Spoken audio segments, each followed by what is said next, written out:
ओम शांति।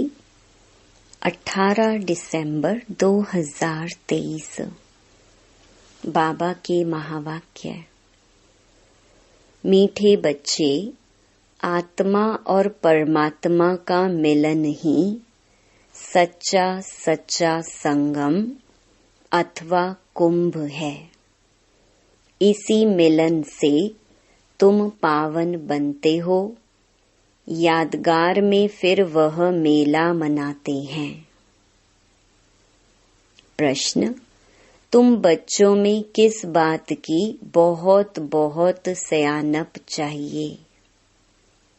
उत्तर: ज्ञान की जो नाजुक बातें हैं उन्हें समझाने की बहुत सयानप चाहिए। युक्ति से ज्ञान मार्ग और भक्ति मार्ग को सिद्ध करना है। ऐसे समझाना है जैसे चूहा फूंक भी देता है और काट भी लेता है, तो सर्विस की युक्तियां रचनी हैं। कुंभ मेले पर प्रदर्शनी लगाकर अनेक आत्माओं का कल्याण करना है। पतित से पावन होने की युक्ति बतानी है। गीत: इस पाप की दुनिया से। ओम शांति। बाप बैठ बच्चों को समझाते हैं, पाप की दुनिया को कलयुगी पतित भ्रष्टाचारी दुनिया कहा जाता है और फिर पुण्य की दुनिया को सतयुगी पावन श्रेष्ठाचारी दुनिया कहा जाता है। परम आत्मा ही आकर पुण्य आत्मा, पवित्र आत्मा अथवा पुण्य की दुनिया बनाते हैं। मनुष्य पुकारते हैं पतित पावन बाप को, क्योंकि खुद पावन नहीं है। अगर समझते पतित पावनी गंगा है व त्रिवेणी है, फिर पुकारते क्यों हैं कि हे पतित पावन आओ। गंगा व त्रिवेणी तो है ही, उनके होते हुए भी पुकारते रहते हैं। बुद्धि फिर भी परमात्मा की तरफ जाती है। परमपिता परमात्मा जो ज्ञान सागर है, उनको आना है। सिर्फ आत्मा नहीं, लेकिन पवित्र जीवात्मा कहा जाएगा। अभी पावन जीवात्मा तो कोई है नहीं। पतित पावन बाप आते ही तब हैं जब सतयुगी पावन दुनिया की स्थापना करनी है और कलयुगी दुनिया का विनाश करना है। जरूर संगम युग पर ही आएंगे। संगम को कुंभ भी कहते हैं। त्रिवेणी का संगम है, उसका नाम रख दिया है कुंभ। कहते हैं तीनों नदियां आपस में मिलती हैं, वास्तव में हैं दो नदियां। तीसरी नदी को गुप्त कह देते हैं। तो क्या इस कुंभ के मेले में पतित से पावन होंगे? पतित पावन को तो जरूर आना है। ज्ञान का सागर वह है। पतित दुनिया को पावन बनाना, कलयुग को सतयुग बनाना, यह तो परम पिता परमात्मा का ही काम है, ना कि मनुष्यों का। यह तो सब ब्लाइंड फेथ है। अब अंधों को लाठी चाहिए। तुम अब लाठी बने हो नंबरवार पुरुषार्थ अनुसार। लाठियां भी किस्म किस्म की होती हैं। कोई लाठी 100 रुपए की और कोई 2 रुपए की भी मिलती है। यहाँ भी सब नंबरवार हैं। कोई तो बहुत सर्विसेबल हैं। जब बीमार होते हैं तब सर्जन को बुलाना पड़ता है। अब यह है ही पतित दुनिया। तुम पावन बन रहे हो। कहा जाता है आत्मा परमात्मा अलग रहे बहुकाल। फिर जब परम पिता परमात्मा अनेक आत्माओं के बीच आते हैं तो उसको कहा जाता है संगम का कुंभ। मनुष्य कुंभ के मेले पर बहुत दान करते हैं। वह कमाई होगी साधु संतों को और गवर्नमेंट को। यहाँ तुमको तन मन धन सहित सब कुछ दान करना होता है पतित पावन बाप को। वह फिर तुमको भविष्य में स्वर्ग का मालिक बनाते हैं। वह नाम लेते हैं त्रिवेणी का और दान देते हैं साधु संतों को। वास्तव में संगम उसको कहेंगे जहाँ सब नदियाँ आकर सागर में मिले। वहाँ सागर तो है नहीं, यह तो नदियाँ आपस में मिलती हैं। नदियाँ और सागर के मिलन को ही सच्चा सच्चा मेला कहा जाता है। लेकिन यह भी ड्रामा में नोंद है। इसमें गवर्नमेंट को भी रेल मोटर गाड़ी जमीन आदि से बहुत कमाई होती है, तो यह कमाई का मेला लगता है। इन बातों को तुम बच्चे जज कर सकते हो क्योंकि तुम हो ईश्वरीय मत पर। तो कुंभ के मेले का अर्थ निकालना चाहिए। बाबा ऐसे माना निबंध देते हैं, जो सेंसिबल बच्चे हैं उनको उठाना चाहिए। नंबर 1 सबसे सेंसिबल तो है मम्मा, फिर दूसरा है संजय, जिसको फिर बांटने के लिए पर्चे बनाने पड़े। यह त्रिवेणी पतित पावनी नहीं है। पतित पावन तो सर्व का सद्गति दाता एक शिव बाबा है। त्रिवेणी को तो सद्गति दाता नहीं कहेंगे। यह नदियाँ तो हैं ही, आने की बात नहीं। गाते हैं पतित पावन आओ, आकर पावन बनाओ। तो यह पर्चे निकालने चाहिए। बहनों भाइयों, क्या पतित पावन ज्ञान सागर परम पिता परमात्मा है या यह नदियाँ? यह तो सदैव है।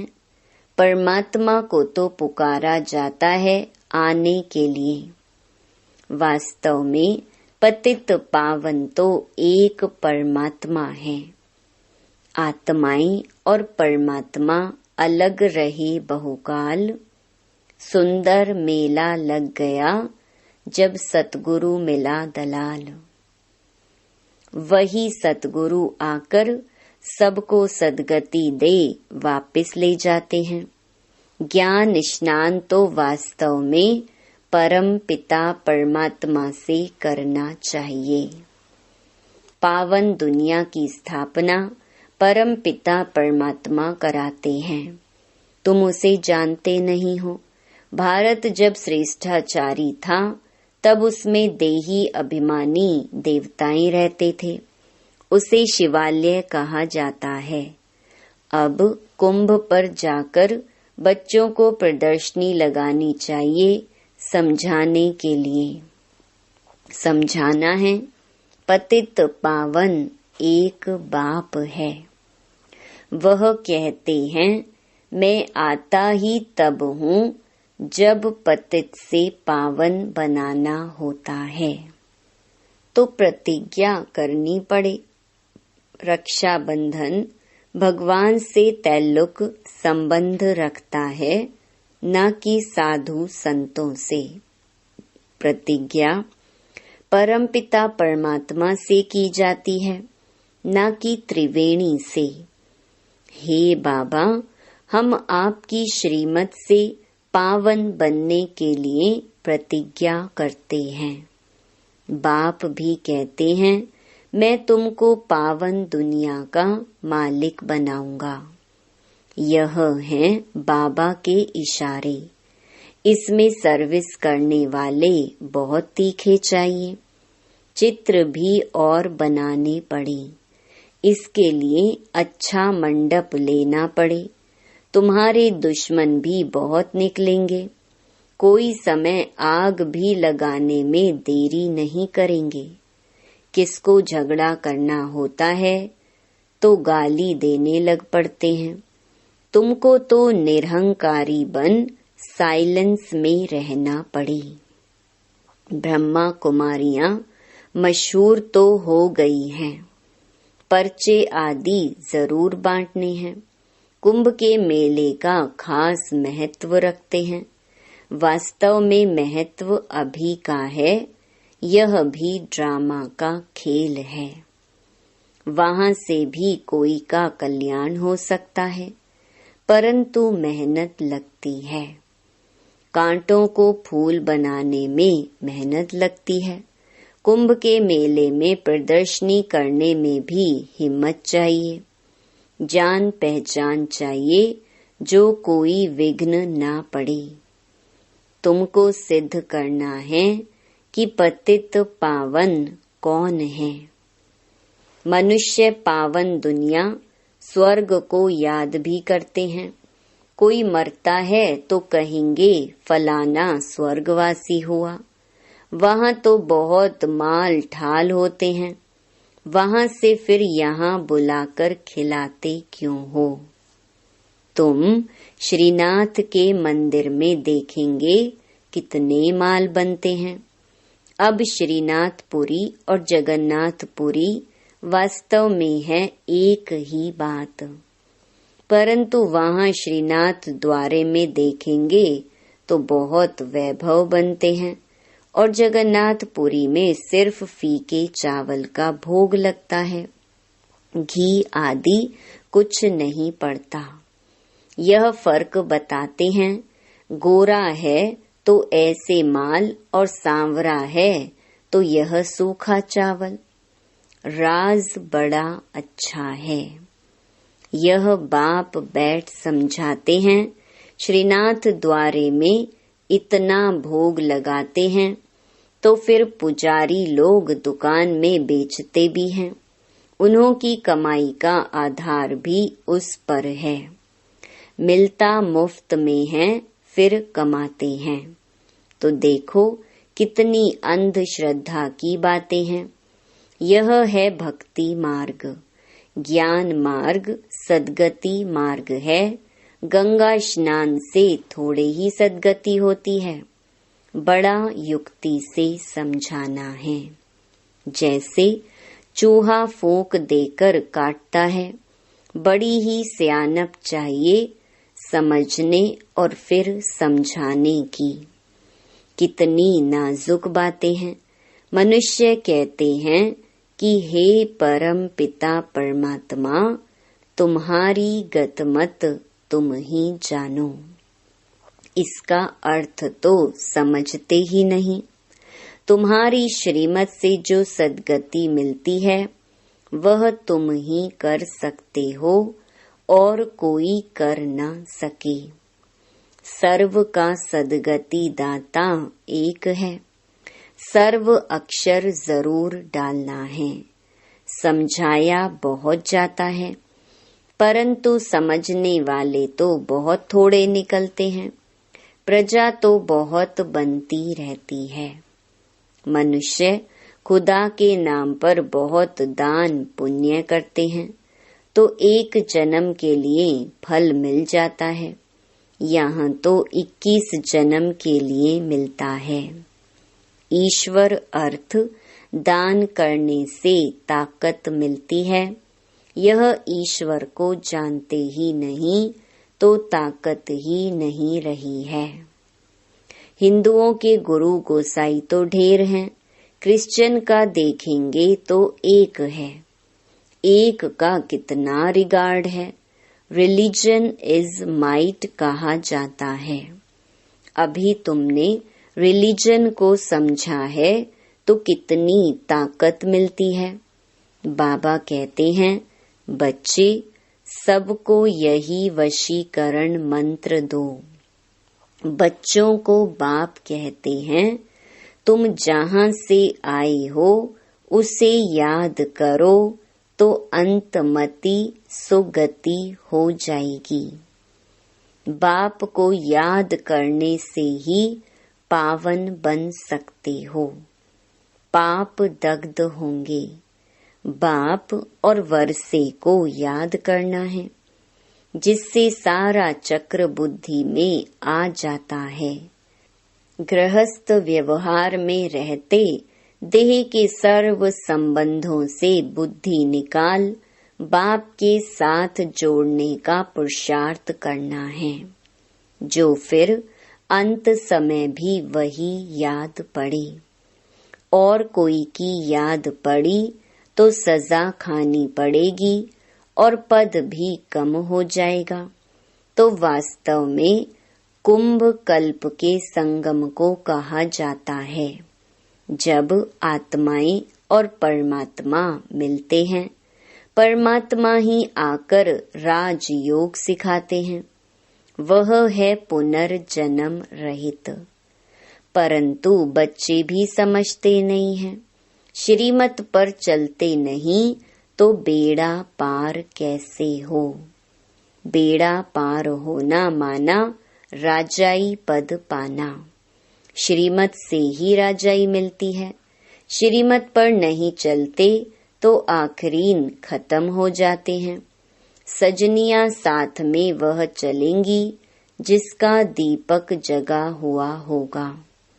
जिनके दीवे बुझे हुए हैं वह साथ में थोड़े ही चलेंगे। अनन्य बच्चे ही चलेंगे, बाकी तो नंबरवार पिछाड़ी में आएंगे, लेकिन पवित्र तो सब बनेंगे। सब आत्माएं भी एक जैसी ताकत वाली नहीं हो सकती। हर एक आत्मा का पार्ट अपना अपना है। एक जैसा पद नहीं मिल सकता। अंत में सबका पार्ट क्लियर हो जाएगा। झाड़ कितना बड़ा है, कितने मनुष्य हैं। मुख्य तो जो बड़े बड़े टाल टालियां हैं वह देखने में आएंगे। मुख्य है फाउंडेशन, बाकी तो बाद में आते हैं। उनमें ताकत कम होती है। स्वर्ग में सभी नहीं आ सकते हैं। भारत ही हेवन था। ऐसे नहीं कि भारत के बदले जापान खंड हेवन हो जाएगा। ऐसे हो नहीं सकता।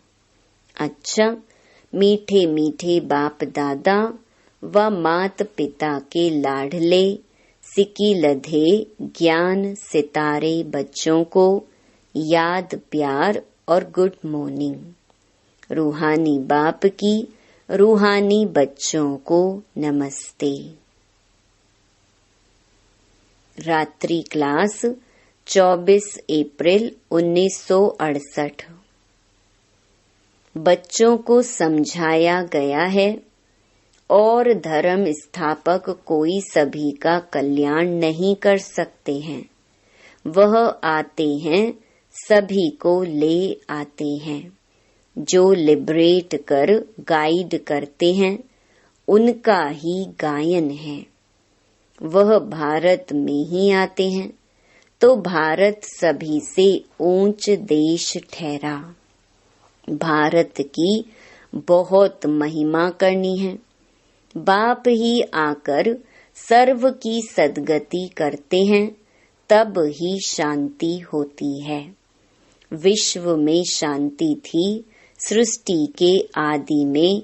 स्वर्ग में एक धर्म था, अभी अनेक धर्म हैं। बाप ही आकर शांति स्थापन करते हैं, कल्प पहले मिसल करते हैं। तुम बच्चों को ज्ञान मिला है तो विचार सागर मंथन चलता है, और तो कोई का चलता ही नहीं है। यह भी तुम समझते हो। देह अभिमान के कारण देह को ही पूजते हैं। आत्मा पुनर्जन्म तो जरूर यहाँ ही लेगी ना। अभी तुम समझते हो पावन तो एक ही है। बाप ही गुप्त ज्ञान देते हैं जिससे सभी की सद्गति हो जाती है। बाकी हनुमान व गणेश आदि जैसे कोई होते ही नहीं। इन सभी को कहा जाता है पुजारी। अच्छा, रूहानी बच्चों प्रति रूहानी बाप व दादा का याद, प्यार और गुड नाइट।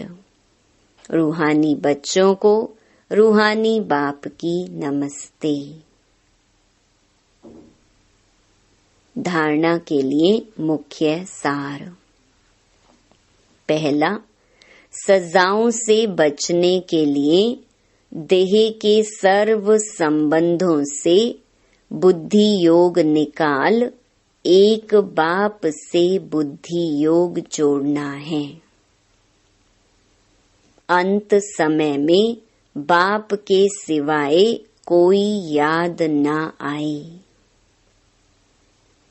दूसरा, निरहंकारी बन साइलेंस में रह कांटों को फूल बनाने की मेहनत करनी है। श्रीमत पर अंधों की लाठी बनना है। पावन बन पावन बनाना है। वरदान, समर्थ संकल्पों द्वारा जमा का खाता बढ़ाने वाले होली हंस भव। जैसे हंस कंकड़ और रतन को अलग करते हैं, ऐसे आप होली हंस अर्थात समर्थ और व्यर्थ को परखने वाले।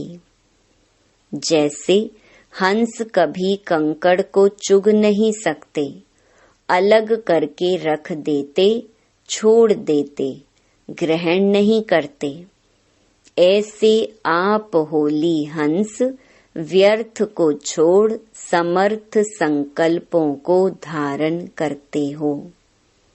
व्यर्थ तो बहुत समय सुना, बोला, किया, लेकिन उसके परिणाम में सब कुछ गंवाया। अब गंवाने वाले नहीं, जमा का खाता बढ़ाने वाले हो। स्लोगन, स्वयं को ईश्वरीय मर्यादाओं के कंगन में बांध लो तो सर्व बंधन समाप्त हो जाएंगे। ओम शांति।